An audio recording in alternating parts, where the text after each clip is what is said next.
Hi everyone! Today we have with us here Gershon. Many of us would have heard his story about losing his wife Wiki to cancer, and today he's here to share with us about his journey of love and loss. And of course we have Pastor Yalan, a close friend and mentor who was with both Gershon and Wiki during Wiki's last days in the UK. So Gershon, can you share with us briefly what happened to Wiki? Sure. Thanks for having me. So Wiki and I, we got married in 2015 and we moved to the UK for my work and also her studies. And in the midst of her studies, her doctorate studies, we found that she was sick. And it was stage 4 lung cancer from the get-go. There wasn't a chance for cure. But I think what I found astonishing during that period of time was Wiki's strength and resilience. She went to work on the day of diagnosis as if nothing happened at all. She told me she had patients to take care of and I needed to be there. And that was how responsible she was. She didn't cry, strangely, for many days, right? And the first time she cried, it was when she started thinking about how I would be all alone when she passed on. And she was really, really heartbroken for me. There was a peace that I couldn't explain that she exuded. This peace that just surpassed all understanding. From diagnosis to death, which was about 5 months, she was never once scared. Absolutely no fear and even on the hospital bed, when the doctors told us that nothing could be done anymore, she was very okay with it. She even told the doctor, thank you for taking care of me. Are you okay? The moment she said, are you okay? Like, all of us in the room just broke down, like the nurses, the 3 doctors that were there. But she was totally fine, right? And she even told the doctor that if it helped, with figuring out what went wrong with the treatment or the diagnosis, feel free to cut her up after she died. And that was her, right? She was always thinking about other people in life and in death, right? And that to me was a picture of surrender unto the Father. Whether she was, going to be healed or not, she was just confident that she was always in the hands of God. So she's really remarkable. I mean, I cannot emphasize how amazing she is. There's a YouTube video that we uploaded of her. She spoke about life and death shortly after her diagnosis. And it was the last speech she ever made on the 27th birthday. So I encourage everyone to go and search on it, right, on YouTube, Wiki's last birthday. Yeah, I saw the video just yesterday. Because we were preparing for the filming today. And I think, like you say, I think I'm so amazed by how peaceful, because that was already after her diagnosis. Yeah. Right? And I was just blown away by how peaceful and it's like she could even make jokes, and I thought that was really, really awesome. But Gershon, how about you? When you first heard the diagnosis, how was it like for you? I definitely was not as strong as Wiki. I think a lot of emotions went through my mind. Shock, disbelief, sadness, anger, and I just couldn't believe that it was happening to my wife, right? This was a 26-year-old, super healthy, super athletic, never smoked while get lung cancer. She's never even been to the hospital, right? Hardly seen a doctor, and yet the first time she go in the hospital, we had to run like all these tests on her and biopsy, and it was just really, really crushing. I bargained with God a lot. I said, just take me, right? Don't take her. She's clearly the better one to leave behind. But I also came to an acceptance at some point in time. And honestly, I think as a caregiver, you are just very busy running around, trying to get the best treatment, trying to find flights back to Singapore. And I didn't really have time to process the pain. I cried a lot, but never in front of her because I didn't want her to make, feel worse. we prayed a lot, but I think, unfortunately, no matter how much we prayed, her healing didn't happen.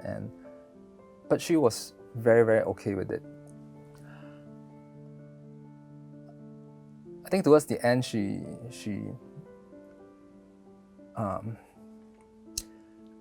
just asked me for a painless death, right?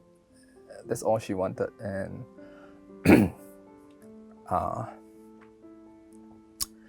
yeah, so I did whatever I could. I asked the doctors for all the painkillers. I turned it up. Eventually, she went on her own terms. You know, we had to pull her life support, and she died in my arms. That was probably the most traumatic thing I've ever done. Yeah. Yeah, I'm so sorry. Yeah. You know, but I mean, Yeah. back then, I think it was made worse because you guys were kind of alone in the UK. Yeah. You know, so what did you have to battle with? Yeah. I mean, it was really complicated. You know, I thought after she passed away, we could fly back immediately, but it wasn't so simple.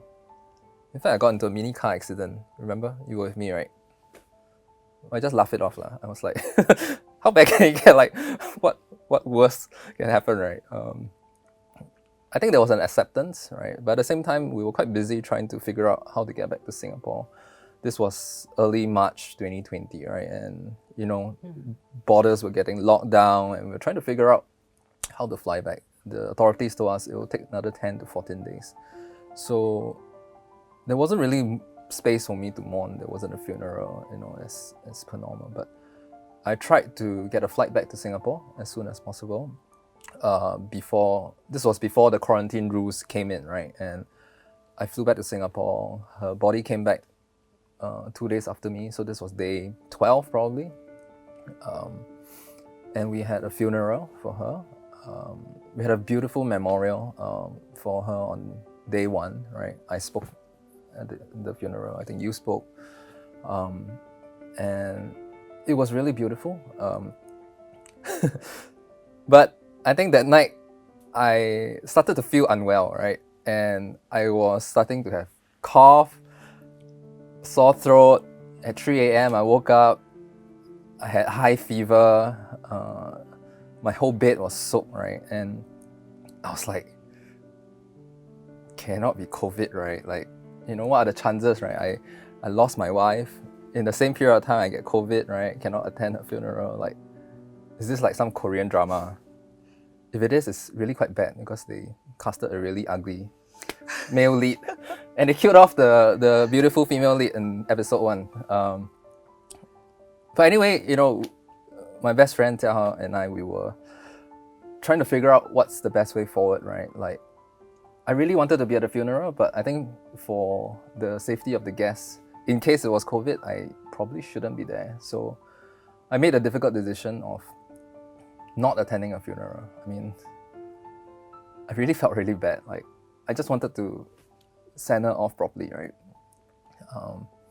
And then in the end, I think they convinced me to just be at the cremation.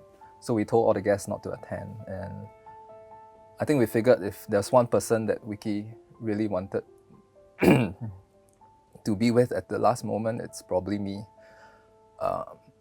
So I went for the cremation. It's really low-key, just me, her dad, maybe a couple more. 5 minutes after I saw her go into the furnace, I drove myself to Sengkang Hospital, got tested. 24 hours later, found out I have COVID.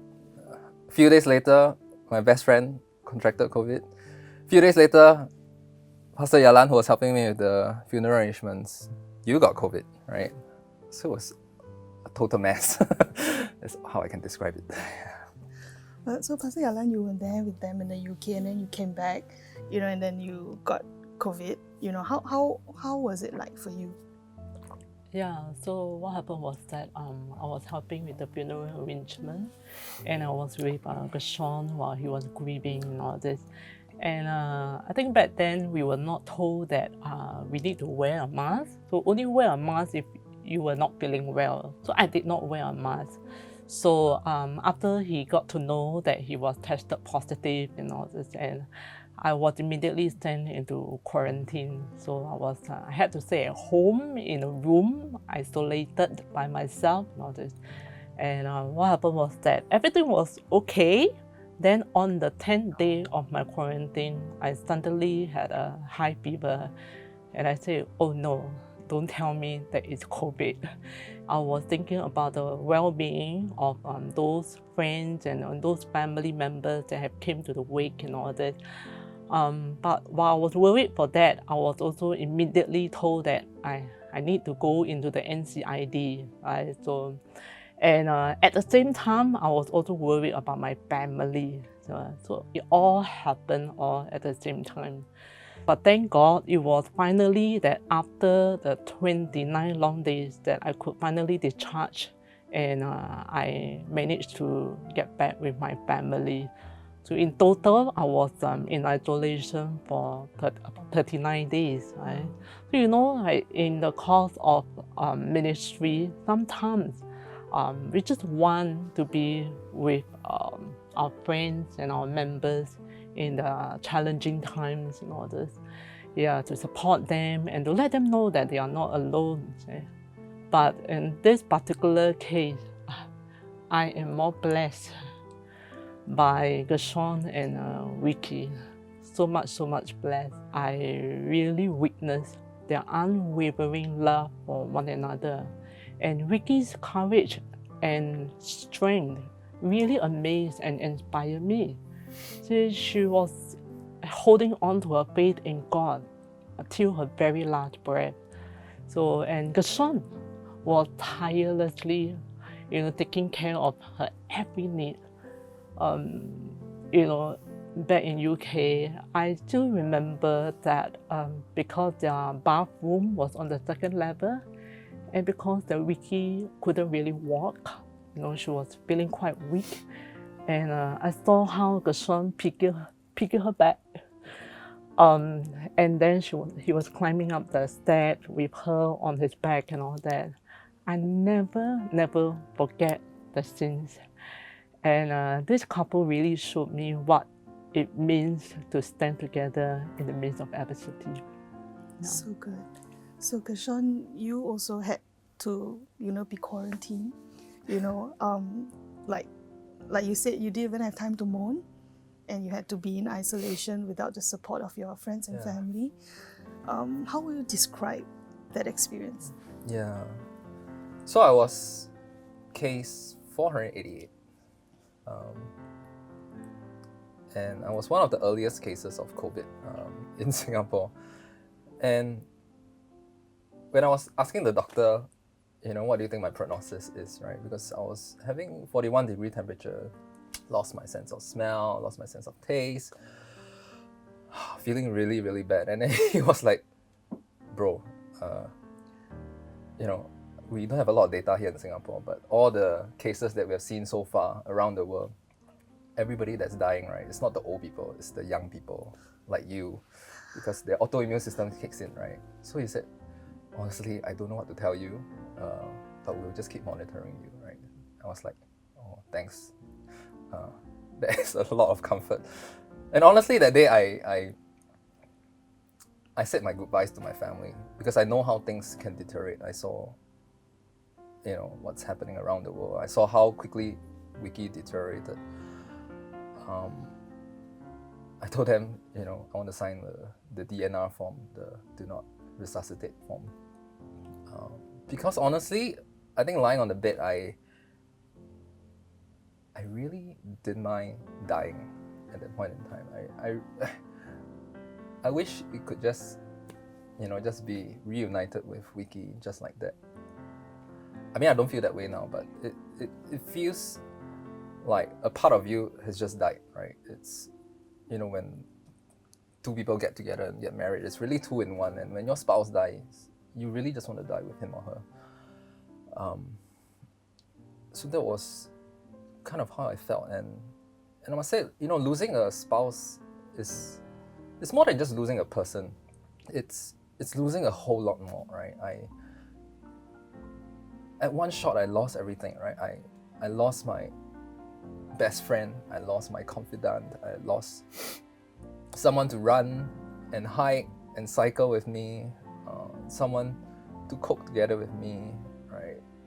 I got no one to game with. I couldn't have anybody to go, grocery shopping with, which I really like. There's no one to tell me to put the chocolates back onto the shelf, right? Because I always get too much. When I come home every day, there's no one to ask, like, okay, what do you want to eat for dinner, right? What shall we watch on Netflix? And Running Man, right? I really like to watch Running Man on Mondays together. That's our routine, right? I feel very sad now when I watch Running Man alone, right? It's There's so much loss, right, in the present, but there's also the loss of a future, right? A future together, the kids we never had, the home that we never built, right? The clinic that we never founded together, the dreams, right, and the future that we never get to build together. So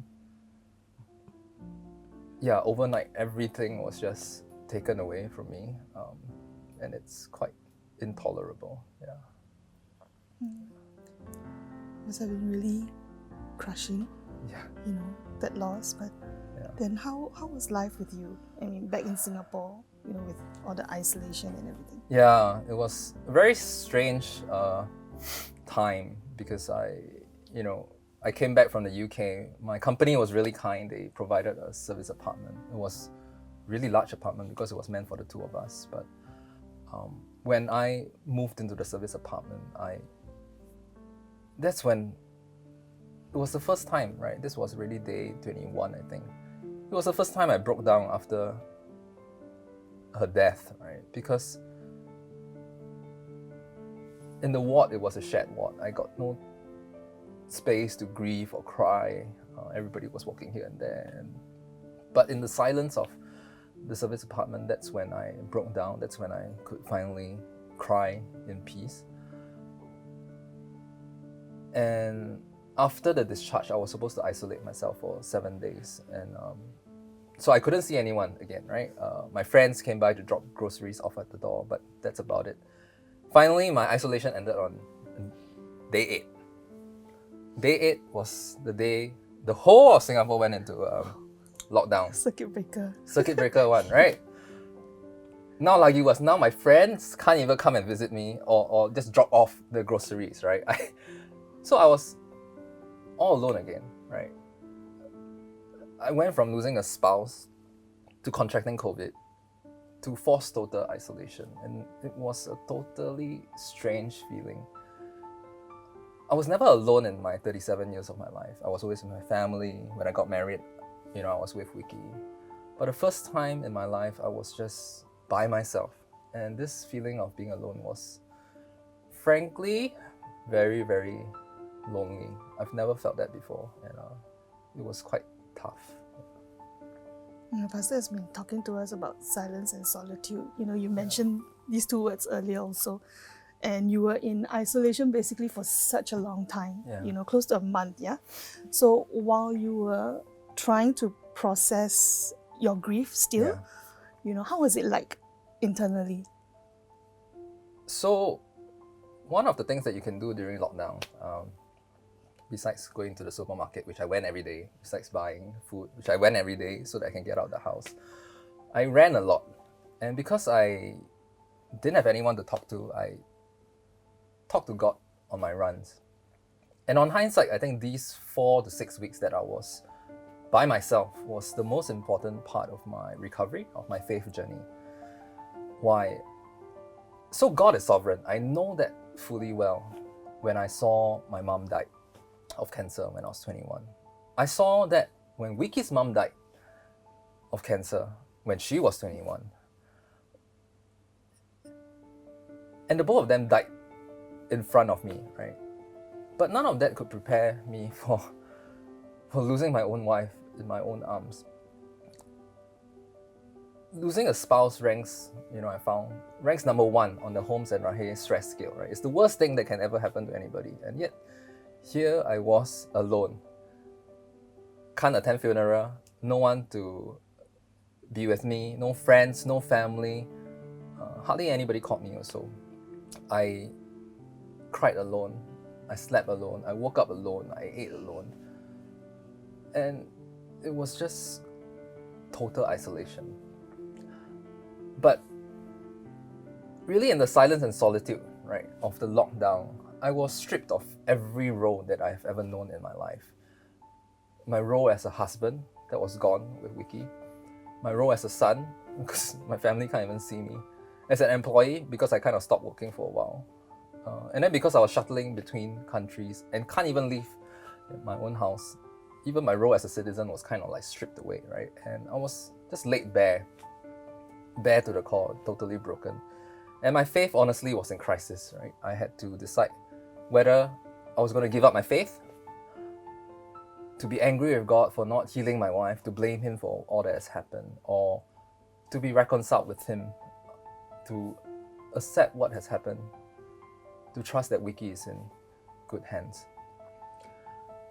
And I think in that period, I found that when I began to pause, right, I start to see God. And it's in the silence and solitude that I could begin to wrestle with God. I wrestled. And honestly, I didn't get the answers that I wanted. There were no easy answers. But in that wrestling, I found my answer, right? And answer was simply God, right? I actually, beyond wanting to know the answers, I just wanted to know that God was with me, right? That he has not abandoned me, right? And that I was not alone. And I knew, like when I wrestled with him, I knew, despite the lack of answers, that he was with me and that Wiki was with God. And knowing that was more than enough for me. I made peace as I wrestled with God. I get reminded of this verse, Proverbs 3 verse 5. I attended ACS in my primary school, and in the auditorium, right, there's this verse printed, Proverbs 3 verse 5, trust in the Lord with all your heart and lean not on your own understanding. And I think that was what happened to me, right? I cannot keep leaning on my own understanding for why things happen the way they did. But all I could do is just to trust God, right? And you see, I think we're not responsible for what happened to us. We're responsible for how we choose to respond to all that has happened to us. And I think it's important that I stop blaming God, I stop blaming people, stop blaming the doctor for, poor treatment, stop blaming myself, right? And I just had to accept that sometimes bad things do happen to good people. In this case, really, really good people. So I chose reconciliation. And I think along the way, some people ask me like, you're not angry with God, man, right? But how could I be, right? Because how can I be angry with the one who's going to hold my wife's hands for the rest of eternity? And all I can ask, and even until today, when I pray, I just ask, God, can you just please take care of Wiki, right? Make sure she's happy, make sure she has all the food that she needs. And that's all. That's all I could ask, for him to take good care of her. And of course, I think it wasn't an easy journey, right? It's a continuous journey, and honestly, I think death makes you look at verses very differently. I think I was telling you the other day, I think out of the blue you messaged me, like, how you feeling, right? And in fact, the night before I was reading Psalm 23 verse 6, and it says, surely goodness and mercy shall follow me all the days of my life. I mean, when I read that verse, I'm like, seriously, like, of all the verses that I can read, right? How did this apply to me, right? How could you even say that to a person who has lost his loved one, right? So honestly, I was crying. I was crying when I was reading it because I was so frustrated. I was so angry. I was so confused, right? Like, God, like, how is this possible, right? But even in my sobbing, even in my tearing, I just chose to surrender. I just chose to trust God. I just keep mumbling over and over again, surely goodness and mercy shall follow me all the days of my life. Surely goodness and mercy shall follow me all the days of my life.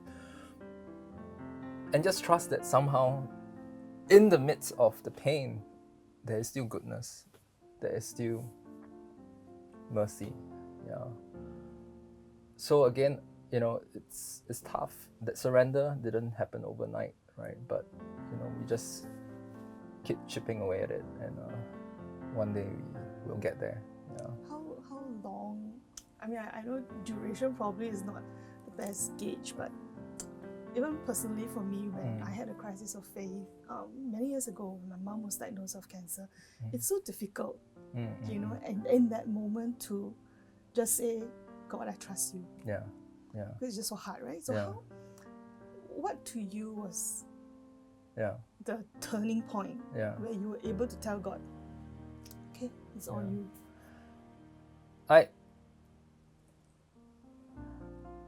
So to me, it's not really a matter of time, right? It's not as if, you know, after 2 or 3 years you'll get there. I think it's about that active processing, right? And that wrestling with God, that tussling with God, that debate and that trashing out with God, right? And I knew from the start, the sooner I did it, the sooner I'll get I won't say I get my answers, right? But I will come to a place of peace, right? And it was really in that 4 to 6 weeks of silence by myself, with no one to comfort me, with no one to tell me this and that, of me just talking to God and figuring out that I came to a place of surrender and acceptance. And I've come to a place where I stopped asking why, right? Why did this happen to Wiki? Why did she die? I started to ask different questions. I asked, who do you want me to bless? Where do you want me to go? What do you want me to do with my life? How should I live my life from here on? And I think that place of surrender, that place of brokenness, is an individual journey that everybody has to eke out from themselves. So what would you say was the most difficult part of the entire grieving process? Yeah. I think there are like 1,000 difficult parts about my process, but I think in my mind there are 2 things that really stand out, right? One was, I think right after everything happened, when all is said and done, the funeral is over, it was really hard to see everyone just going back to their own normal lives. You know, friends getting attached, getting married, having babies. Honestly, for a period of time, it was really hard because I really, really like children and we were planning for kids, right? It was really hard to see people moving on as if nothing happened, right? People complaining about, oh, I cannot send my kids to school, you know, because of home-based learning. The government locks me in, you know. And to me, it was mildly frustrating, right? And for me, I quickly realized that there is no return to normalcy for me, you know. Life is never going to be the same for me ever again. And I needed to learn how to let go. Death is like an amputation, right? You can't just grow back a limb just because you want. You can't recreate it, right? Grief is a process of adaptation, adapting to a life, you know, a new routine, a new life, a new normal, adapting to a new life without Wiki. So I think that was tough. And secondly, and I shared this with you quite often, I really struggle, right? Even up to today, the tension between trying hard not to forget and trying hard not to remember. What do I mean, right? Like, I think over time, I feel like my memories of Wiki fades. Times we have together, like in the holidays or the good times we had together, And I read up about it and I realized it's actually quite a normal phenomenon. It's like a natural way of how the brain processes memories, right? But it does feel like an act of betrayal because it feels like I'm forgetting my wife. And the memories are all that I have left of her right now. Then at the same time, I try very hard to avoid recalling our times that we have together because it's very, very triggering. Like, sometimes I think back to the last hour on the hospital bed. Even when I was preparing for this, I was crying my heart out this morning, right? Because I think those memories really trigger times when she couldn't walk anymore, times when I carried her up the house. And even good memories are very triggering, right? When I see Facebook memories about our holidays, it's supposed to be sweet, but it's bittersweet, right? Because it reminds me of the time when all the times that we'll never have again, right? Together, going for holidays and all, and I break down, right? And every time I break down, I can't do anything for the rest of the day, or even next 2 days. I probably can't do anything after today and tomorrow. I break down in the middle of work. I have to go to the toilet to cry. I break down in the midst of conversations like this. I break down even at the restaurant when I think about her, right? So it's all very tough, but my therapist was telling me it's quite normal to get triggered after such a traumatic accident, right? And we get triggered because our heart is alive, right? There's much pain because there's much love. And Queen Elizabeth was saying, grief is the price we pay for love. And that's the price I'm paying right now. Yeah. So what was the most useful advice, that someone gave to you during this process? So one day, one of my friends forwarded this TED Talk to me, which I, found really helpful. It was by this widow called Nora. She was talking about how she really hated the phrase, right? Moving on. See, the death of a loved one is not something we can move on from. Moving on as a connotation of just leaving everything behind, leaving all the memories, the baggage, the experiences behind, and then just moving on.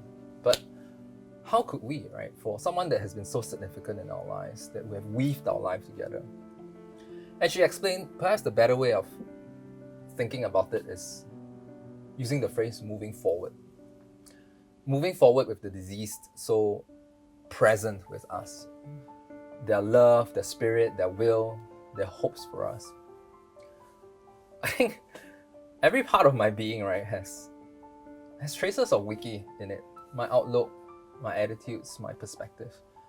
I mean, nowadays I can't even walk past a tissue uncle, right, without buying a few packets of tissue, because Wiki was the kind, right, that she would just empty her whole wallet, right, just to help somebody in need.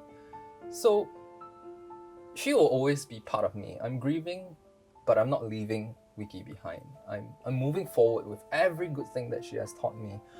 Her kind, loving, courageous spirit, right, that has imprinted in my life forever. And I'm going to move forward with that for the rest of my life. And that's who I am and who I will be, right?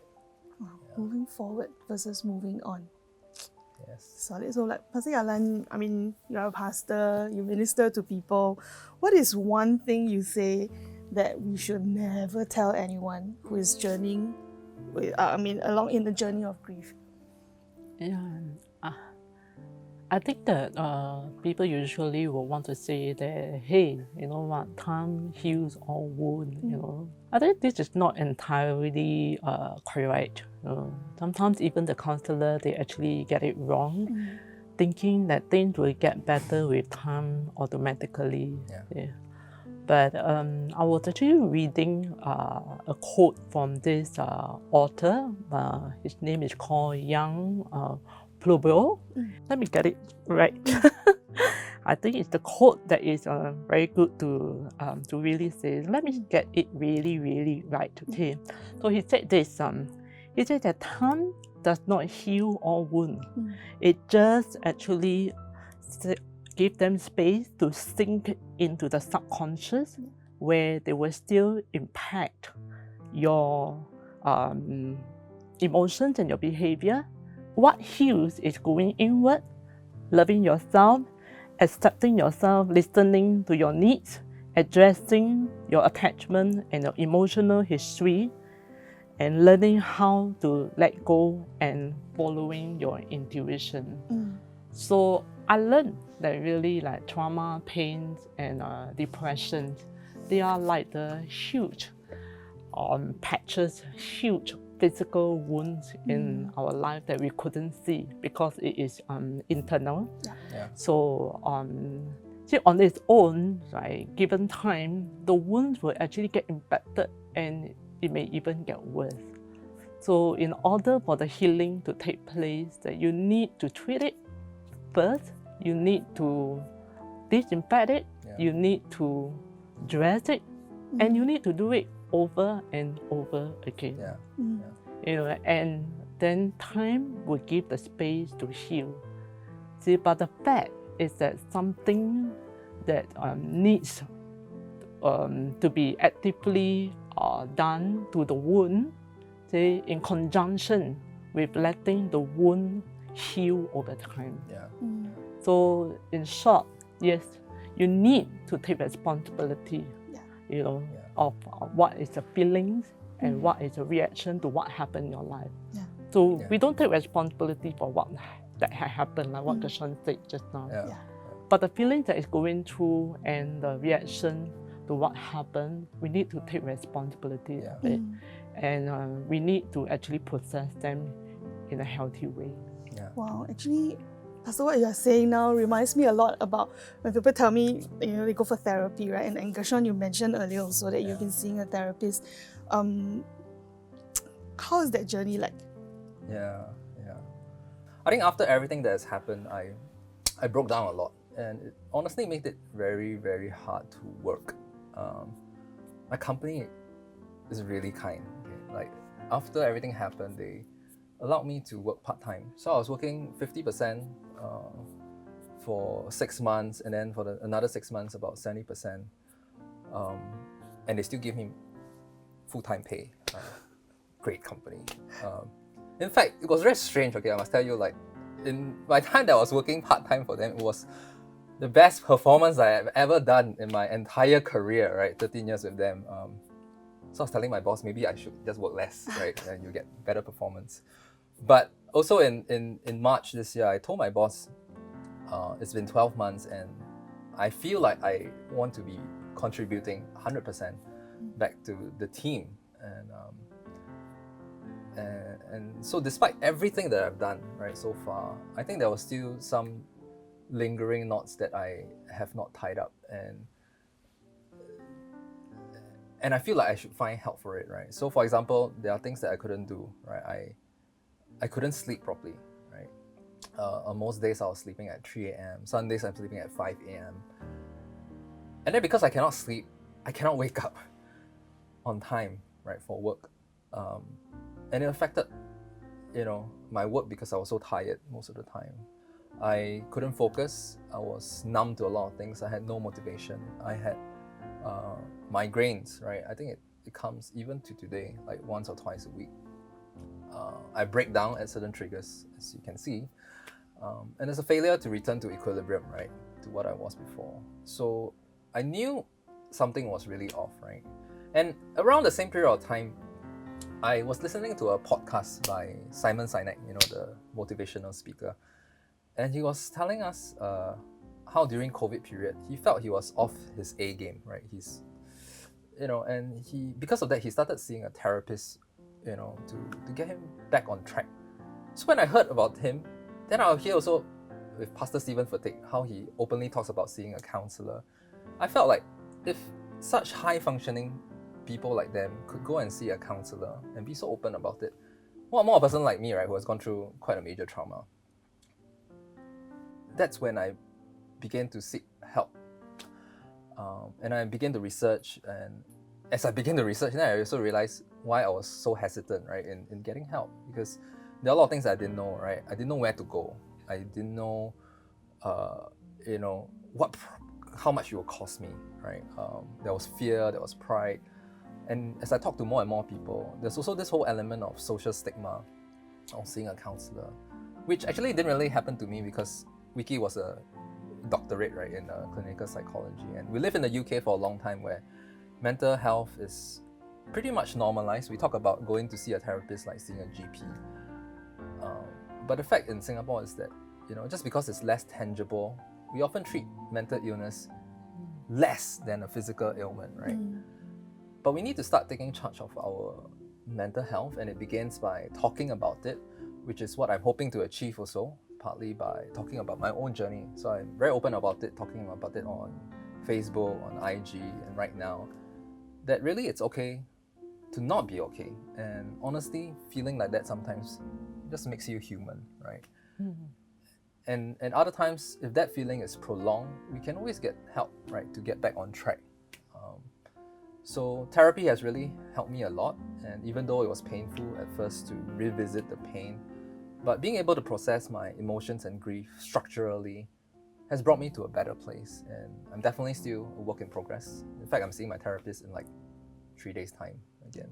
Yeah, I think even right now, especially after COVID, right, there's so much talk about mental wellness and how we should, take charge, like you say, of our mental health. But yet, there are still many people who are not comfortable talking about it.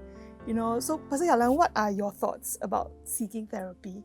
Well, I realized that in the course of my ministry that there are actually Christians that they actually are very hesitant to seek therapy help, because they thought that, if God is my strength, I can't be weak, right? Or say that I need to have it all together as a Christian, Or some of them think that, hey, it's going to hurt more to deal with the past, than to ignore and move forward. Or there was just think that, hey, what if people will find out and they will start judging me? Or that even some would think that if I just pray harder, I think God will help me. And then finally there is a group of people that will say that I don't need therapy, I just need Jesus and I just need God's word. When Christians actually they begin to believe that only God should be the healer of the soul and their mind, they are actually having a misconception behind their worry that, hey, is it therapy is a rejection of God? Well, I feel that it's really important that we must understand that if prayer and God's word, are not sufficiently comforting or helping us to heal in our life, well, is it really because that I am spiritually too weak? Now, I would like to actually tell them that, but I see that therapy can be a supplement or it can be a complement to your faith. It's not a replacement. So I will encourage them and I say that I have no doubt that God can work through and God can work with the therapists. See, the same way that God can guide the hands of the surgeon in the operating theater, I believe that God can also use therapy similarly. So, if you look at those many instances of healing in the Bible, that you realize that it has to someone step up in faith, or take action to go somewhere, to see someone, or ask for something. So I really believe that it is when we seek therapy, it doesn't have to be a choice over God. But it can be something that is God can work through, and that God will work with you in the healing process. But my pet peeve, right, is the phrase "How are you?" Okay, because why? strange, right? But for people who are like us, right, when you ask such a broad question, I mean, what do you want me to say, right? That I'm well? If I say I'm well, then you must be really unfeeling, right? Because, you lost a wife, how can you be well?